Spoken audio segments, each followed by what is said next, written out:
Nous voulons acclamer le Seigneur pour ce temps qu'il nous a disposé. Ok, nous inclinons nos têtes. Nous voulons d'abord recommander ce temps entre les mains du Seigneur. Je prie, tendre Père, nous voulons encore te remercier parce que tu nous as disposé ce temps précieux et c'est toi qui l'as consacré à notre faveur pour que nous puissions nous approcher auprès de toi. Nous voulons, Seigneur, que tu nous arroses de toute ta grâce possible, de manière que cette prière soit conduite par ton esprit. Et que du début jusqu'à la fin, nous voulons vivre ta main puissante au milieu de nous. Que ton esprit parle en nous, parce qu'il connaît les paroles qu'il faut déclarer devant toi. Merci, parce que nous sommes un peuple faible que tu as choisi.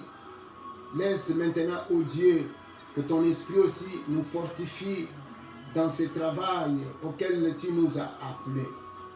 Que ce temps soit une bénédiction aussi pour mon bien-aimé qui est disposé pour nous suivre ou qui est disposé d'être ensemble avec nous dans cette prière en faveur de la RDC. Et que ton esprit au milieu de nous sanctifie toutes choses. Que le nom de Jésus soit glorifié du début jusqu'à la fin. Nous avons prié au nom de Jésus-Christ. Amen. Amen. Acclamons le Seigneur.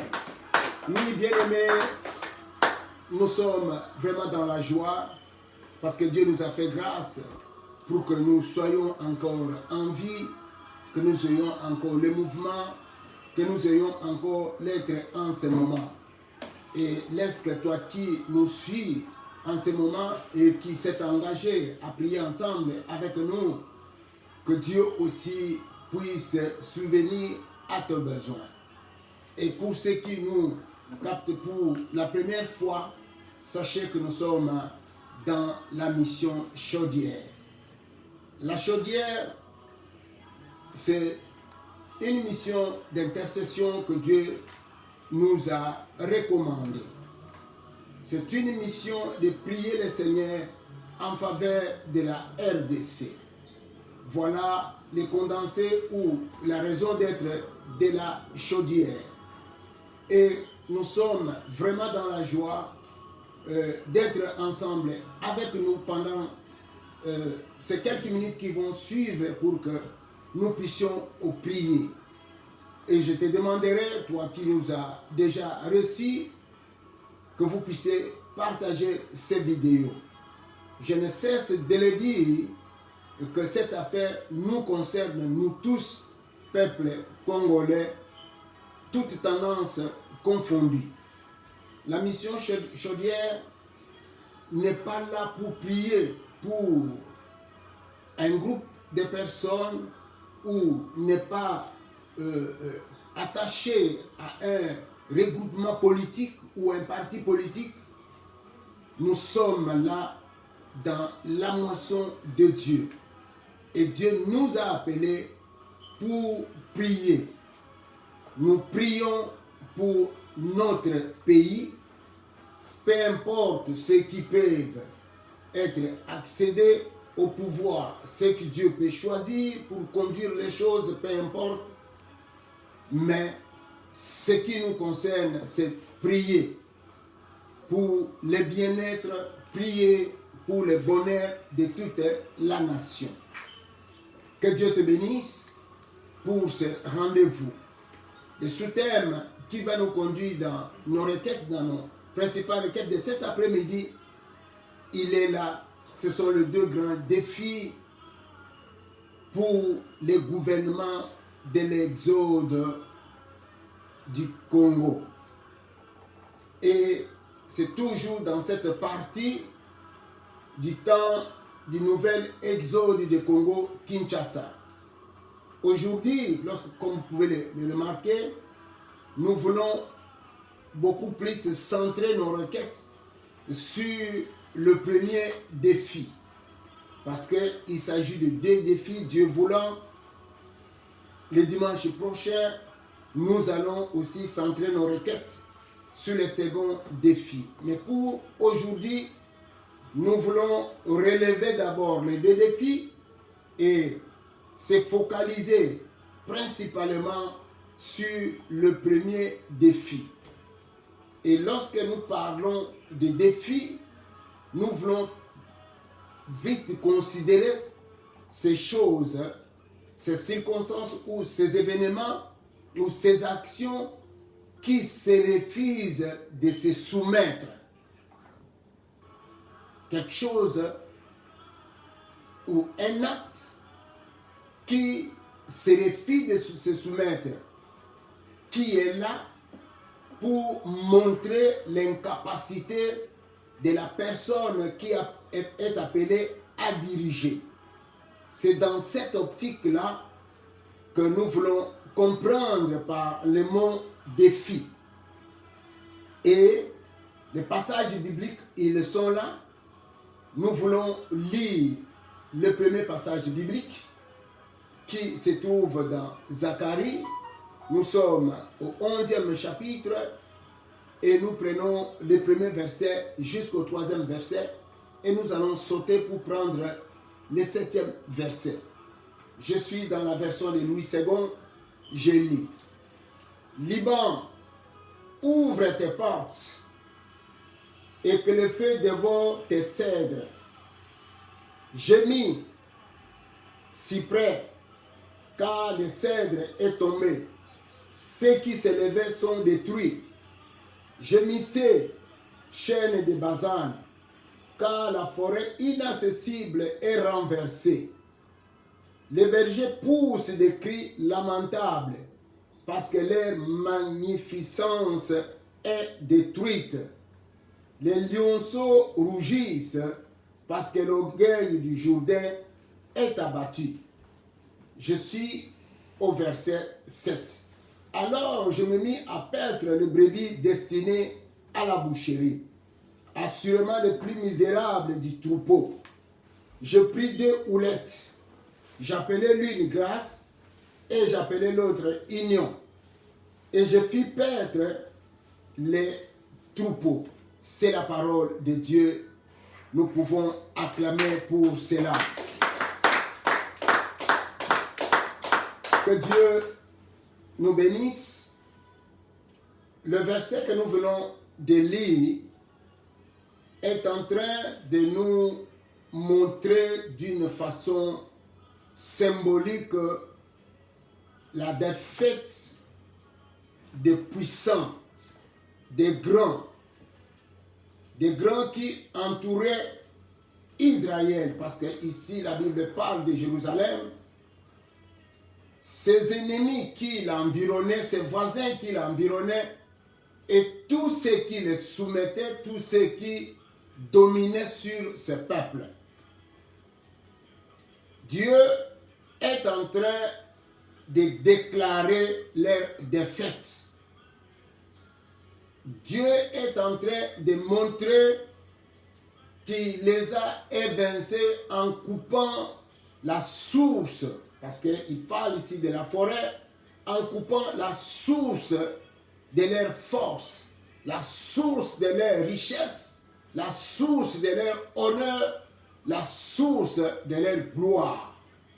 Voilà d'une façon générale ce que Dieu veut nous parler et ici.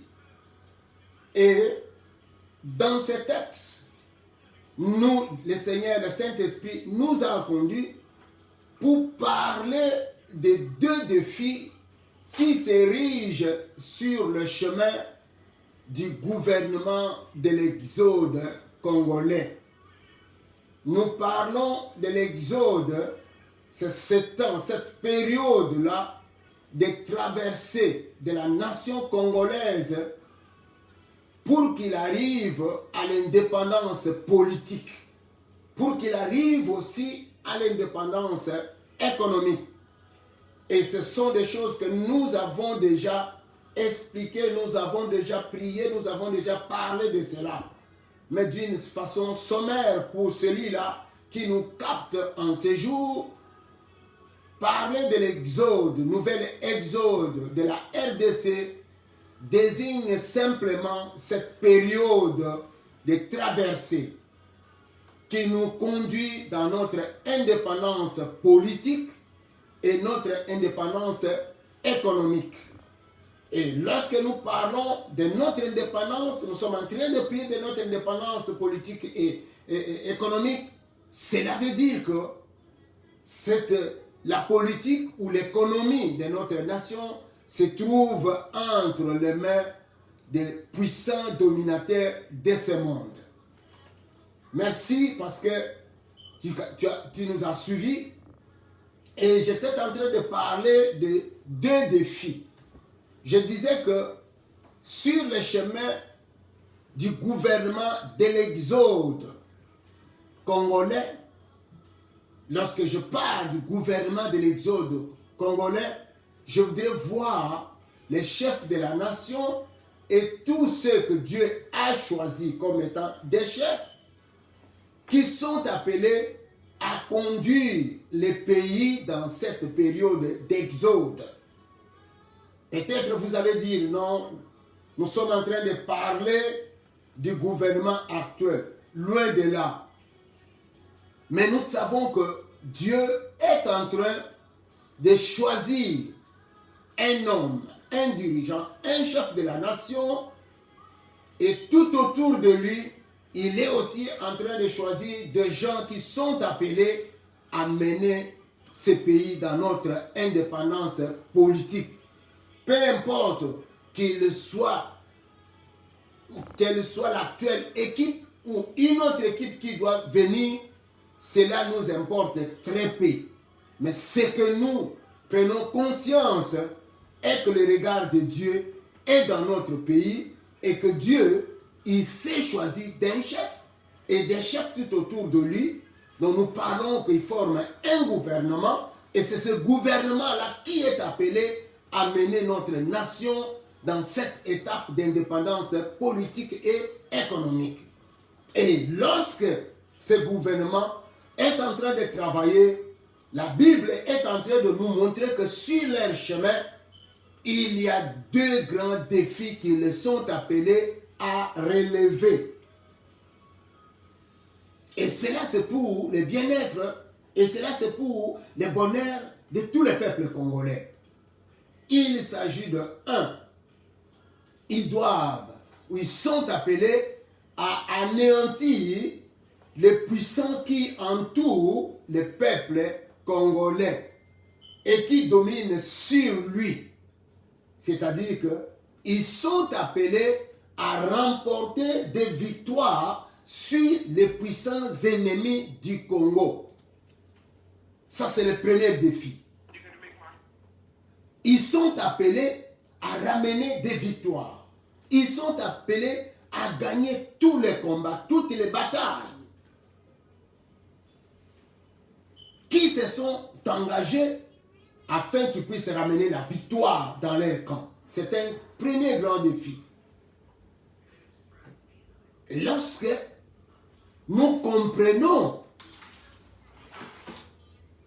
que ces puissants-là, ils ont tous les atouts nécessaires.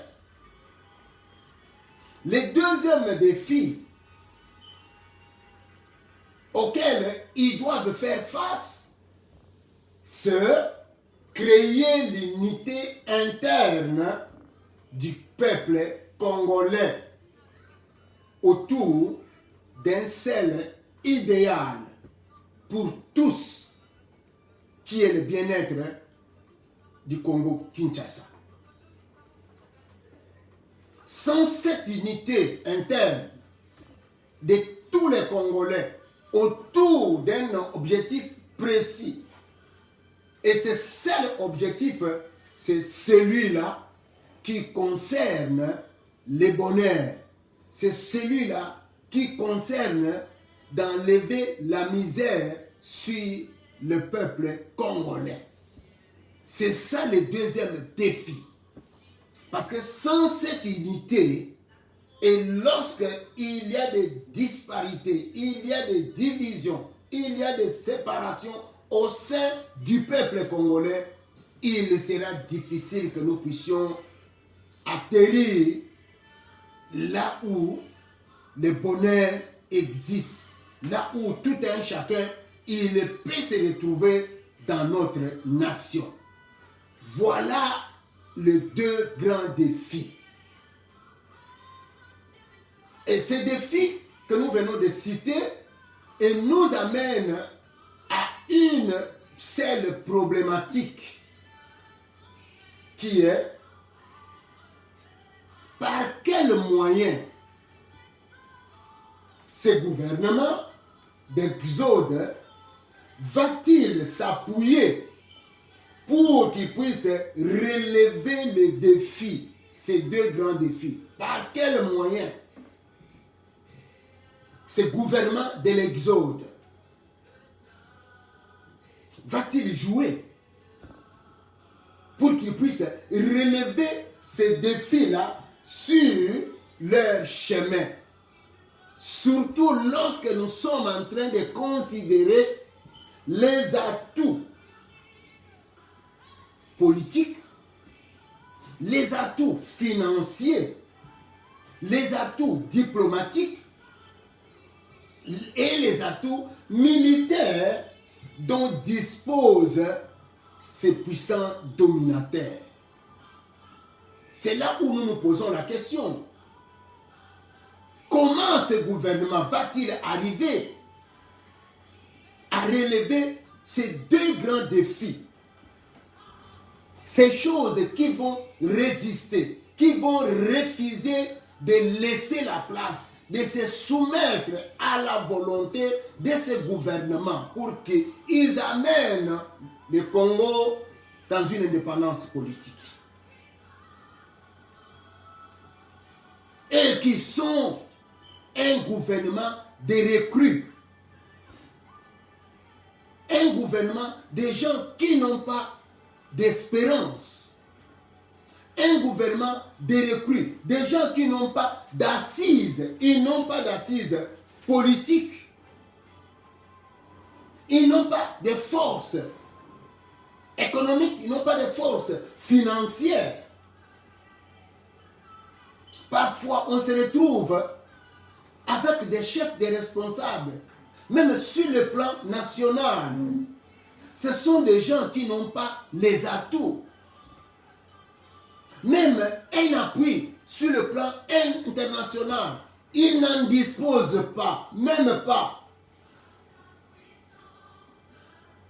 Mais comment ce gouvernement, il va-t-il arriver à anéantir ces puissants-là, à remporter des victoires? Comment ce gouvernement va-t-il arriver, bien-aimé, à créer l'unité interne du peuple congolais?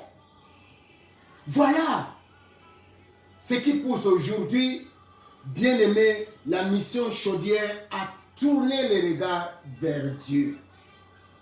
Voilà ce qui pousse aujourd'hui la mission Chaudière à élever ses cris au Seigneur, à chercher la face de Dieu pour demander son intervention, pour demander son appui. Parce que politiquement, financièrement, militairement et diplomatiquement, ces puissants, ils ont de l'assise. Ils ont l'expérience politique. Ils se sont déjà créés des lobbies internationaux. Ces puissants voisins qui nous entourent, ces nations qui nous entourent, qui entourent le Congo-Kinshasa. Ces puissants qui sont à gauche, à droite, à midi, au centre, au sud. Ce sont eux qui ont le monde entre les mains. Et comment ce gouvernement de recrues sera-t-il capable pour les anéantir? Sera-t-il capable pour créer l'unité interne. Lorsqu'on voit la grandeur de la chose, on voit la grandeur des défis qui sont sur le terrain. Bien-aimé, il est important, il est nécessaire pour que nous tournions la face vers celui-là. Celui-là qui est capable de tout. Celui-là qui peut tout. Celui-là, quand il décide, personne ne peut s'opposer. Celui-là, quand il descend les montagnes, il s'écroule. C'est l'Éternel, le Dieu Tout-Puissant, le Créateur de toutes choses. Bien-aimés, au regard des textes que nous venons de lire, ce gouvernement de recrues ne peut que s'appuyer sur deux directions, que la Bible appelle deux houlettes.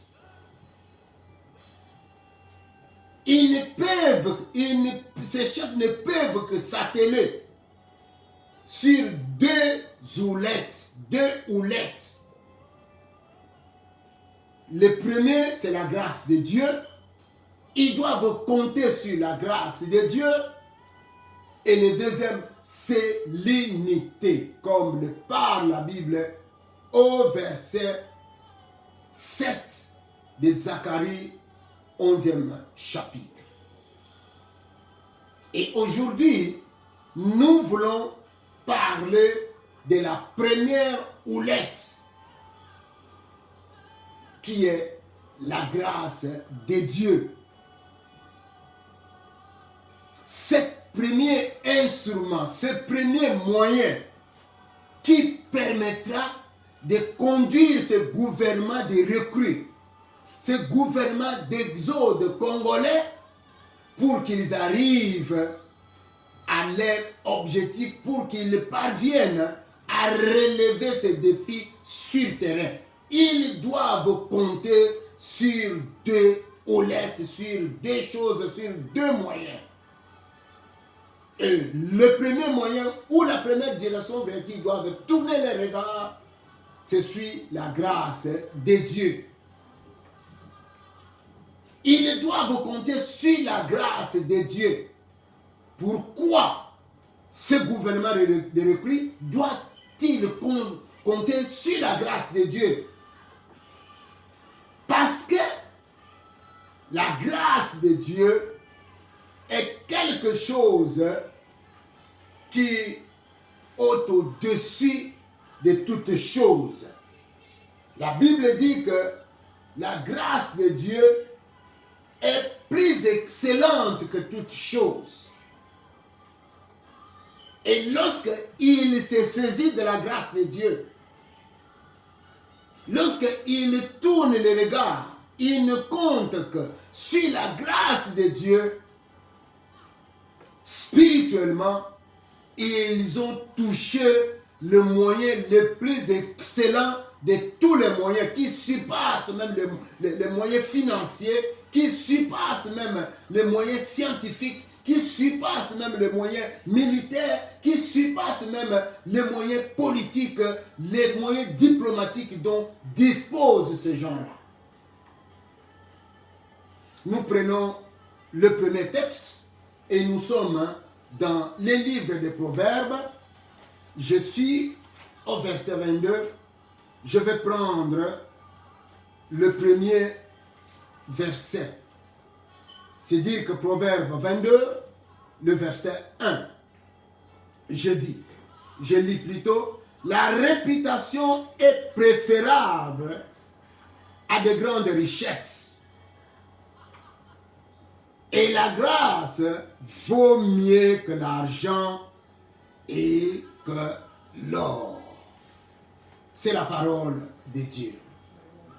Bien-aimé, cet homme de Salomon est en train de nous expliquer la valeur de la grâce.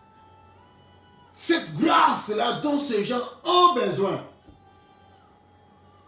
La Bible dit que la grâce est plus valeureuse que l'argent. Elle est plus valeureuse que l'or. Bref, elle est plus valeureuse que les pierres précieuses. Donc, la grâce de Dieu est au-dessus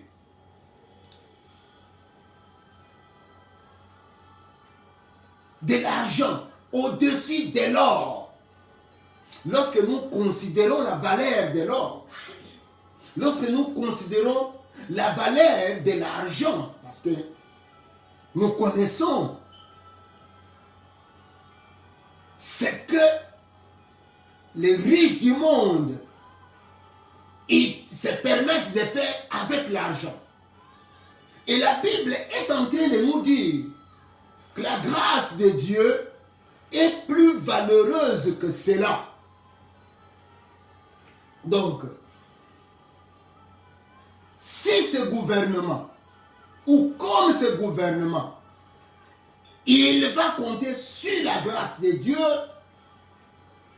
la Bible est en train de dire que ainsi la grâce de Dieu va faire, parce que ce ne sera pas leurs efforts, ce ne sera pas leur sagesse qu'il va compter, ce ne sera pas par les moyens que eux, en tant que les dirigeants, ils vont faire avancer les choses. Ils vont compter que sur la grâce de Dieu. Et la grâce de Dieu, c'est en principe, c'est Dieu lui-même, parce qu'il se manifeste aux hommes par sa grâce. Et la Bible est en train de nous dire que Dieu fait grâce à qui il veut. Voilà pourquoi, si ces gens-là comptent sur la grâce de Dieu, c'est qu'ils comptent sur Dieu même. Parce que leurs efforts, leurs capacités, leurs atouts, ils seront mis de côté. Maintenant, c'est Dieu qui va prendre le devant pour agir. Voilà pourquoi la Bible est en train déjà de montrer la défaite. Est en train a déjà programmé la défaite de tous ces puissants, de tous ces gens qui avaient la domination sur l'économie du Congo, qui avaient la domination, qui avaient le pouvoir sur la politique du Congo. Donc, la puissance ou l'effet de la grâce de Dieu va consumer les puissants comme l'effet consume la forêt, comme l'effet consume la savane. Voilà pourquoi la Bible est en train de dire que l'orgueil, la forêt de Liban, la forêt de Bazan est consumée. C'est Dieu qui fait ce travail-là. Ce n'est pas le travail d'un homme. Ce n'est pas une action menée par une main humaine. C'est une action menée par la puissance de Dieu.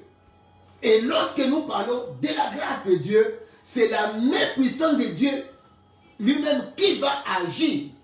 Et nous disons que c'est la main de Dieu. C'est le feu de Dieu qui va consumer. C'est la main de Dieu qui va anéantir. C'est la main de Dieu qui va détruire ces hommes-là. Du moment où ces gouvernements se confient, du moment où ces gouvernements comptent sur la grâce de Dieu, leur majesté, leur noblesse va tomber.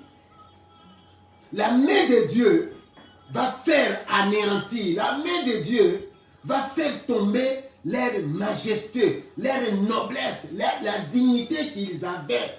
La main de Dieu va faire tomber cela complètement. Et cela va disparaître complètement. Et qu'ils se lamenteront le jour de leur état.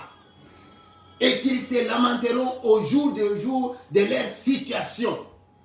Mais ça sera trop tard, parce que Dieu a déjà agi. La main de Dieu a déjà agi et déjà tendu sur la politique, sur l'économie de notre nation. La Bible est en train de nous parler clairement.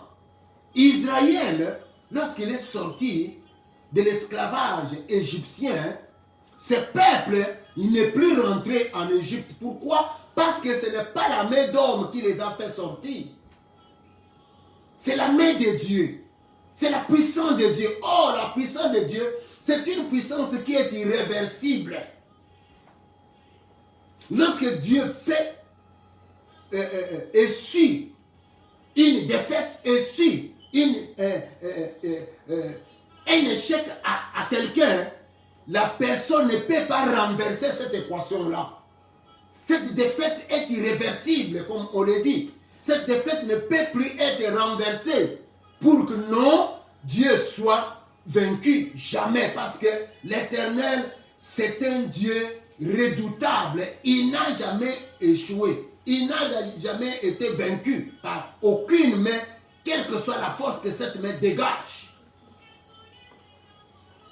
Les gémissements de tous ces gens-là, nous les verrons. Ils seront languissants. Car la forêt ou la source de leur orgueil, la source de leur dignité, la source de leurs ressources, la source de leur bonheur a été coupée. Donc, les gémissements, ils seront toujours languissants au jour le jour. Parce qu'ils vivront dans la détresse totale. Car c'est la main puissante de Dieu qui est agie. Et pour que cette main de Dieu puisse agir, bien aimé, c'est ici où nous voulons demander à ce gouvernement de recrues, à ce gouvernement qui est appelé à conduire le pays dans le nouvel exode, puisse se confier, puisse compter sur la grâce de Dieu. Parce que la grâce de Dieu est plus excellente que toute chose, elle est plus puissante. La grâce de Dieu est au-dessus de toutes choses. Lorsque quelqu'un est dans la grâce de Dieu ou quelqu'un dispose de la grâce de Dieu, cela veut dire que c'est Dieu lui-même qui soutient cette personne-là. C'est Dieu lui-même qui est avec lui dans tous les chemins qu'il est en train de parcourir. C'est Dieu lui-même qui est avec lui même dans les moments difficiles, même dans le combat. Et il ne peut jamais échouer. Nous prenons un deuxième texte. Nous sommes dans le livre Évangile.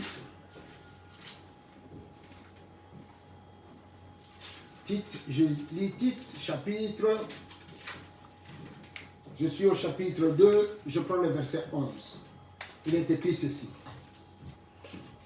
Car la grâce de Dieu, source du salut pour tous les hommes, a été manifestée.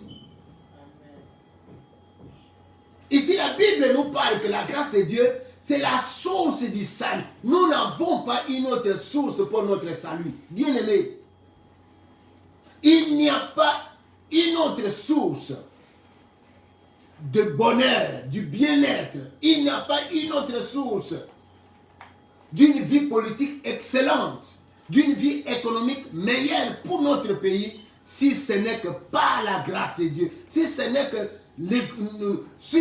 qu'en comptant sur la grâce de Dieu. Parce que la grâce de Dieu est la source de tout salut. La grâce de Dieu, c'est la source du bonheur. La grâce de Dieu, c'est la source de la prospérité. La grâce de Dieu, c'est la source, bien-aimée, de notre force. C'est la source de la sagesse. Et en se confiant à la grâce de Dieu, la grâce de Dieu va apporter la délivrance du peuple congolais. Parce que c'est la source du salut. C'est la grâce de Dieu, c'est la main de Dieu, c'est Dieu lui-même qui va apporter la délivrance du peuple congolais. Le Congo ne sera plus sous le joug de ces nations environnantes ou de ces nations lointaines qui sont en train de dominer sur lui, qui sont en train, bien aimés, de mettre le peuple sous le joug, sur la vie misérable. lorsque ce gouvernement de recrues, ce gouvernement qui est appelé amener l'État ou le pays dans cet exode, compte sur la grâce de Dieu, nous verrons notre bien-être, nous verrons notre délivrance, nous verrons notre salut. Parce que c'est Dieu, c'est la main de Dieu lui-même qui va agir. Ça va nous arracher dans le jungle des puissants, dans le jungle des dominateurs. La grâce de Dieu, bien-aimé, elle va, lorsqu'elle tombe sur ces gouvernements, sur la grâce de Dieu, et sous ces gouvernements de recrues, qu'est-ce qu'elle va apporter? La grâce de Dieu va anéantir toute la boue de rue qui sera répandue, qui sera jetée sur leur chemin. Quelle que soit la taille, quelle que soit la dimension de cette boue, la grâce de Dieu va faire à ce que cette boue sera renversée, fera à ce que cette boue sera balayée. Parce que la grâce de Dieu est puissante. Et nous allons voir les peuples aller jusqu'au bout de leur exode. Cela veut dire que lorsque la grâce de Dieu est sur eux, la grâce de Dieu vont abattre tous ces gens-là. Comme ce fut le cas de peuples égyptiens devant la mer Rouge. Parce que Dieu était avec le peuple d'Israël. Parce que Dieu était du côté d'Israël. Israël n'est pas sorti avec sa puissance, avec sa force de son esclavage égyptien. Israël a regardé, a tourné le regard vers Dieu. Et la grâce de Dieu est descendue sur eux. Israël a quitté son état d'esclave. Et comme Dieu était avec eux, et comme ce peuple comptait sur Dieu, et comme ce peuple regardait simplement le Seigneur, la Bible dit que devant la mer Rouge,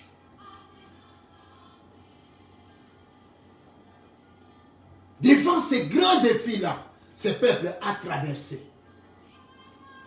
Mais tous les peuples égyptiens, les combattants de Pharaon, la Bible est en train de nous apprendre, de nous parler, de nous enseigner cette histoire extraordinaire. Comment le Seigneur a tracé un boulevard, un chemin en pleine eau profonde et que le peuple est passé.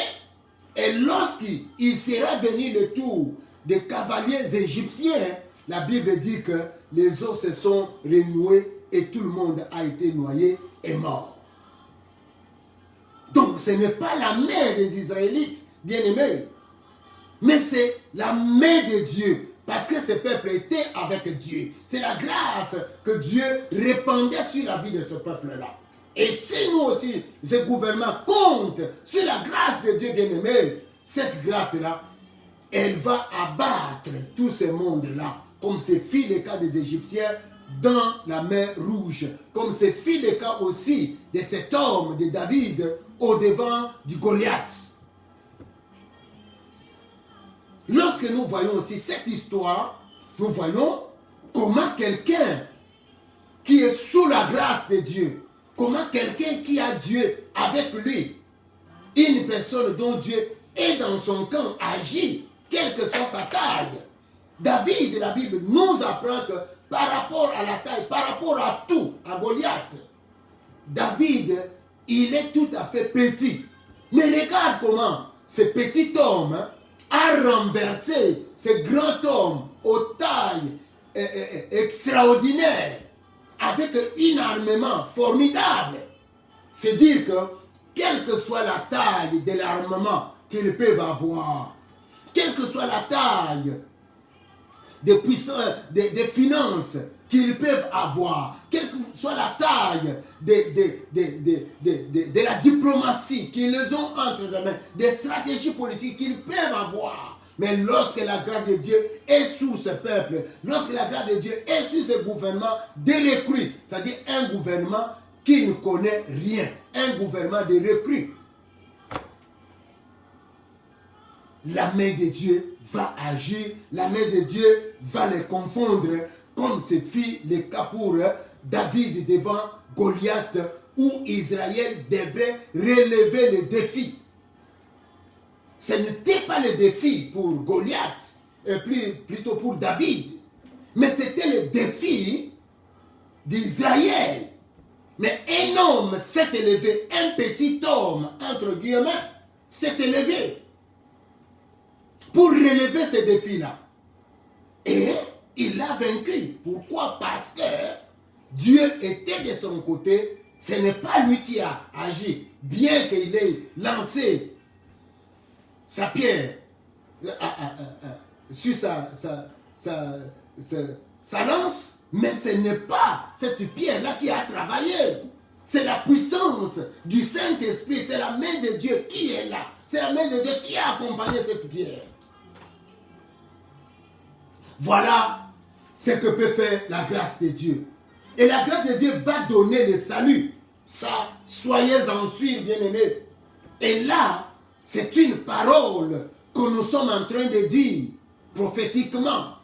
Lorsque la grâce de Dieu est sur nous, lorsque la grâce de Dieu est sur ce gouvernement de recrues, le salut va arriver et nous vivrons le salut dans ce pays qui est aujourd'hui parmi les derniers pays du monde. La vie sera manifeste comme nous le remarquons dans d'autres vies. Le bien-être sera là-bas. Le revenu par habitant sera élevé. Les gens vont manger, les gens vont boire, il y aura du travail. Les gens seront à l'aise comme nous voyons d'autres citoyens qui sont à l'aise dans leur pays. Si nous comptons sur la grâce de Dieu et si ce gouvernement de recrues compte sur la grâce de Dieu, le développement sera là. L'amour du patrie, de notre chère patrie, elle va être mise dans le cœur de tout un chacun parce que ça ne sera pas l'état où se trouve au Congo aujourd'hui. Nous en avons parlé les fois dernières. Il y a encore un élément, c'est qu'il y a manque d'amour du pays dans le cœur des Congolais. C'est une grande faiblesse que nous retrouvons aujourd'hui.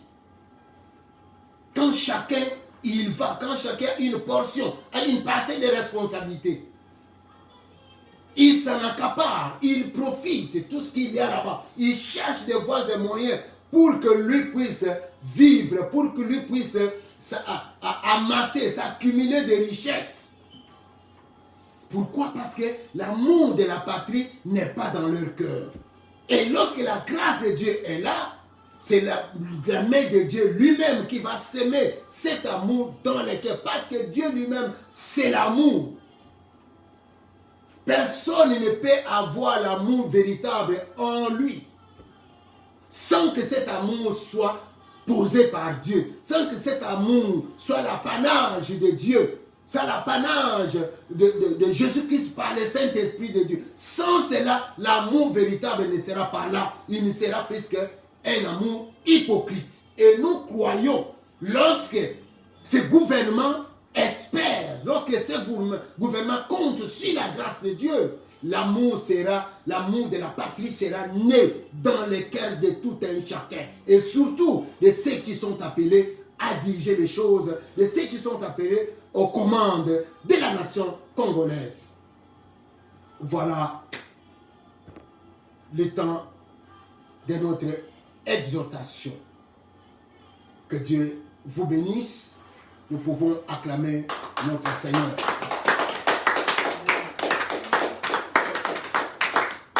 Nous prenons une position confortable parce que nous voulons prier maintenant. C'est l'objet de notre rencontre d'aujourd'hui. C'est prier. Et c'est la pensée que nous venons de partager, c'est pour nous amener, voir un peu là où se trouve la difficulté, là où se trouvent les problèmes, c'est que nous appelons chaque fois problématique, qui nous pousse maintenant à chercher la face de l'Éternel. La problématique ici est que ceux qui ont le pouvoir, de diriger le Congo, ceux qui manient les choses au Congo, ils sont puissants financièrement, militairement, diplomatiquement et politiquement, ils sont puissants. Il est difficile pour que notre gouvernement, notre pays soit indépendamment économiquement et politiquement. Il sera difficile comme eux, ils sont en train de créer la division. Parce que de cette division-là, ils en profitent. Ils règnent sous la division du peuple congolais. Les peuples congolais sont divisés entre eux. Les peuples congolais ne s'entendent pas entre eux. Alors ils tirent profit de cela. Donc, ils sont derrière la division. Or, le gouvernement qui est appelé à mener les choses dans les autres est appelé à créer cette unité-là, à réunir, à créer l'unité interne du peuple congolais pour que nous soyons un autour d'un seul idéal qui est le bien-être de notre nation. Voilà les équations qui sont au-devant de ces gens. Et il n'y a que Dieu qui puisse leur permettre pour qu'ils puissent arriver à relever, à enlever ces choses-là. Notre première requête, c'est de demander au Seigneur de faire grâce, de déverser sa grâce sur ce gouvernement du nouvel exode.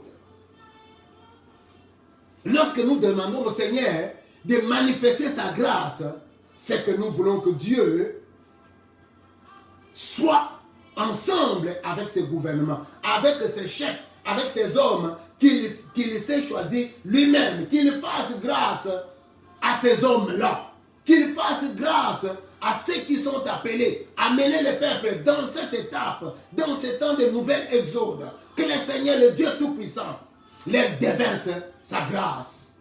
Et que ces gens-là ne puissent pas voir leur intelligence, ne puissent pas voir leur connaissance, ne puissent pas voir la diplomatie, leur sagesse dans le monde politique, tout ce qu'ils ont là comme atout, qu'ils mettent cela de côté, qu'ils plaquent d'abord leur espérance, qu'ils voient d'abord la grâce de Dieu. Prions maintenant en demandant au Seigneur de déverser sa grâce sur ces hommes.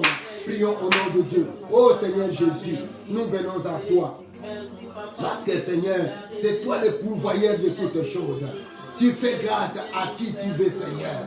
Nous te demandons enfin que tu déverses ta grâce. Nous te prions en ce jour, oh Dieu, de déverser ta grâce, de répandre ta grâce sur ces hommes, Seigneur. Oui, ils sont incapables de diriger par eux-mêmes parce qu'ils n'ont pas la matière politique, parce qu'ils n'ont pas la matière économique, parce qu'ils n'ont pas la matière diplomatique, Seigneur. Il n'y a que toi qui peux les enseigner. Il n'y a que toi, ô Seigneur, qui peut les disposer cela au travers de ta grâce.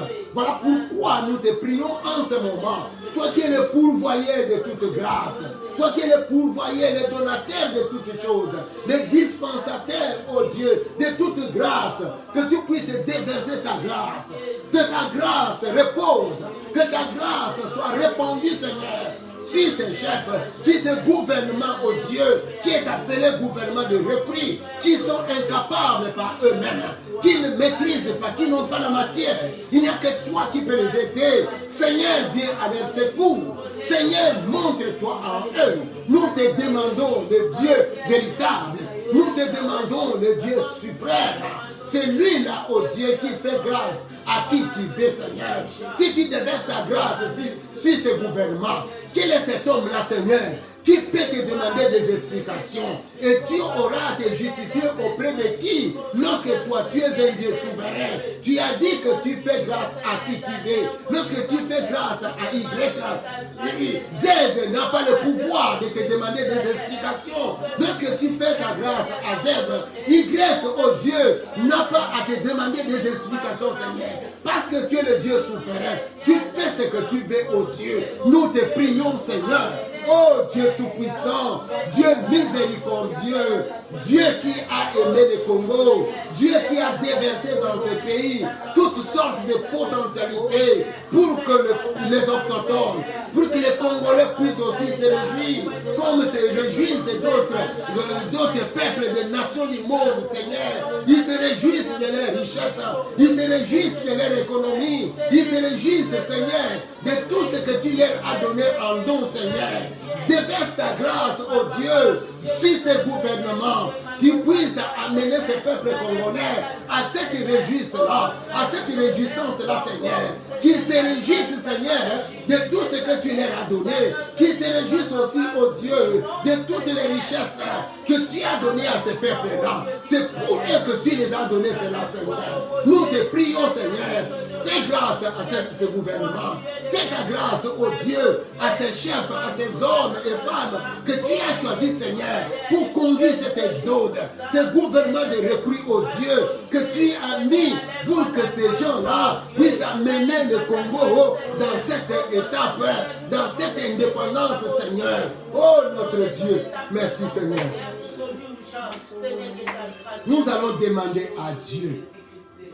Demande à ce Dieu-là. Il a dit que celui qui manque la sagesse qu'il la demande. Bien-aimé, demande à ce Dieu-là de déverser sa grâce sur ses chefs, sur ses hommes. Nous sommes en train de prier pour ceux qui sont appelés à diriger cette période d'exode. Nous sommes en train d'élever nos voix vers le Seigneur pour plaider la cause de ce gouvernement qui est appelé à conduire ce nouvel exode. Exode qui va nous amener dans l'indépendance politique, qui va nous amener dans l'indépendance économique. Que Dieu, ou que la grâce de Dieu, qui leur sera donnée, qui leur donne la sagesse. Que la grâce de Dieu leur donne la sagesse nécessaire. Que la grâce de Dieu répandue sur eux leur donne la force, leur donne la capacité, leur donne tout ce qu'il convient à eux pour qu'ils puissent conduire toute la nation entière, la nation unie entière dans cet exode jusqu'à la fin. Ma prière cet après-midi, bien-aimé, ta prière cet après-midi, bien-aimé, est que Dieu, par sa grâce, qu'il donne la sagesse, par sa grâce, qu'il donne la force, par sa grâce, qu'il donne la puissance, par sa grâce, qu'il donne l'intelligence, bref, qu'il donne tous les atouts nécessaires dont ce gouvernement a besoin, qu'il ne manque rien, parce que nous savons que Dieu, il est le Tout-Puissant. Dieu a tout ce qu'il faut pour que cette période, ce temps d'exode soit favorable pour le peuple congolais. Prions maintenant au nom de Jésus. Oh tendre Père, nous venons à toi. Nous venons à toi. Nous te prions enfin, Seigneur, que tu donnes la sagesse. Que ta grâce répandue sur eux, répandue sur ce gouvernement de recrues, répandue sur ces hommes et ces femmes, Seigneur, qui n'ont rien, qui sont pauvres en eux. Oh Dieu, que ta grâce leur donne la force dont ils ont besoin. Que ta grâce pourvoie à tous les moyens dont ils ont besoin, Seigneur, afin qu'ils puissent conduire ce temps d'exode congolais jusqu'à la fin. Afin qu'ils puissent conduire le peuple congolais au bonheur, qu'ils puissent conduire le peuple congolais, Seigneur, à la joie, qu'ils puissent conduire le peuple congolais au bien-être. Oh Dieu des cieux, nous te prions, Seigneur. Ils ont besoin de ta puissance. Ils ont besoin de l'autorité nécessaire. Ils ont besoin de tous les atouts nécessaires. Ils ont besoin de la sagesse qu'il leur faut. La sagesse sur le plan politique, la sagesse sur le plan diplomatique, la sagesse à résoudre tous les problèmes, la sagesse à faire face à tout ce qui sera érigé devant eux comme défi, comme obstacle. Oh Dieu des cieux, pourvois aux besoins, pourvois aux atouts de ces hommes, pourvois aux atouts, ils sont incapables en eux-mêmes. Ils sont appelés gouvernement de repris. Ils sont appelés des gens pauvres, Seigneur, en tout et pour tout. Il n'y a que toi qui peux les aider.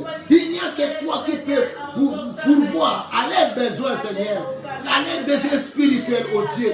À leurs besoins intellectuels, oh Dieu. À leurs besoins moraux, Seigneur. Il n'y a que toi qui peux leur accorder cela. Voilà pourquoi nous te prions. Parce que c'est toi, c'est le pourvoyeur de toutes choses, Seigneur. Qu'est-ce qu'un homme a qui ne lui a pas été donné par toi? Seigneur, c'est toi qui donnes toutes choses et à tous les hommes. C'est ce dont ils ont besoin. Viens de toi, oh Dieu. Nous te prions, Seigneur. Dispose, donne, Seigneur, par ta grâce, oh Dieu. Nos prières sont maintenant orientées vers ces chefs. Nos prières sont orientées maintenant vers ces dirigeants qui sont appelés à conduire ce temps d'exode. Nous demandons au Seigneur qu'il puisse aider ces gens à ne pas refouler aux pieds la grâce de Dieu qui leur est attribuée.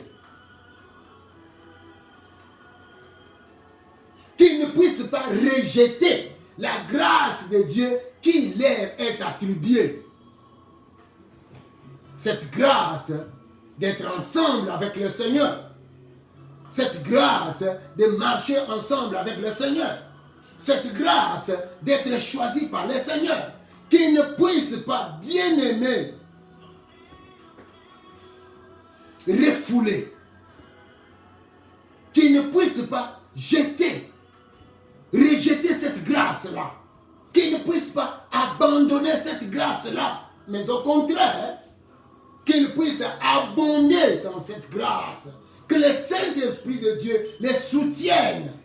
Que le Saint-Esprit de Dieu l'aide à abonder dans la grâce de Dieu. Que le Saint-Esprit de Dieu puisse les aider à s'affermir dans la grâce de Dieu. À ne pas rejeter la grâce de Dieu. Mais au contraire, que la puissance du Saint-Esprit de Dieu puisse les aider à s'affermir, puisse les aider à abonder dans la grâce de Dieu. Élevons nos voix et prions maintenant. Oh Dieu des cieux, nous te prions, Seigneur, déverse ton esprit sur eux. Que ton esprit puisse aider ces hommes. Que ton esprit puisse aider ces femmes, Seigneur, à ne pas rejeter la grâce de Dieu, à ne pas refouler cela aux pieds, à ne pas fouler cette grâce aux pieds, Seigneur. Mais au contraire, que par la puissance du Saint-Esprit de Dieu, que la grâce de Dieu puisse abonder en eux. Et que ces hommes et ces femmes puissent s'affermir dans la grâce de Dieu. Au jour le jour, Seigneur, que leurs pensées, que leurs orientations soient, oh Dieu, orientées dans la grâce de Dieu, soient focalisées dans la grâce de Dieu, Seigneur. Pour que nous puissions voir que la puissance du Saint-Esprit de Dieu puisse faire abonder la grâce de Dieu en eux. Puisse les faire affermir dans la grâce de Dieu. Qu'ils soient assis dans la grâce de Dieu. Que toutes les décisions qu'ils prennent soient assises dans la grâce de Dieu. Toutes les orientations, tous les pas qu'ils marquent au jour le jour, soient assis, soient bien aimés, focalisés dans la grâce de Dieu. Au nom de Jésus-Christ. Nous allons prier en faveur de Covid-2019. Notamment, c'est l'étape du vaccin.